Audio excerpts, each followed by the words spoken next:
अमरीकी हमलों के बाद ईरान के अफजूदा यूरेनियम की मौजूदा हालत और मकाम पर कई सवालात जन्म ले रहे हैं। अमरीका ने B-2 बमबारों के जरिए फोर्दो, नेतन्ज और अस्फहान के जौहरी मराकज़ को निशाना बनाया, मगर ईरानी हुक्काम का कहना है कि हमलों से कबल तनसीबात खाली करा ली गई थी। बैनुल-अक़वामी जौहरी तवानाई एजेंसी के मुताबिक ईरान के पास अब भी तकरीबन 9000 किलोग्राम अफजूदा यूरेनियम मौजूद है, जिनमें 60% तक अफजूदा यूरेनियम भी शामिल है, जो जौहरी हथियार बनाने से महज एक कदम पीछे है। इसराइल ने दावा किया है कि उसे ईरान के यूरेनियम की नई जगह का इल्म है, मगर तफसीलात नहीं दी गई। माहिरीन के मुताबिक ईरान ने मुमकिना तौर पर ये यूरेनियम छोटे कंटेनर्स में महफूज करके खुफिया मकामात पर मुंतकिल किया है, जो कार के जरिए भी ले जाए जा सकते हैं। रूस ने पेशकश की है कि वो ईरान का यूरेनियम लेकर पुरअमन मकासद के लिए इस्तेमाल कर सकता है।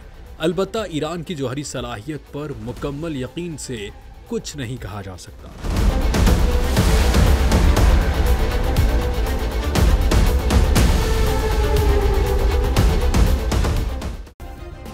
सब्सक्राइब करें और बेल दबाएं ताकि कोई खबर रह न जाए।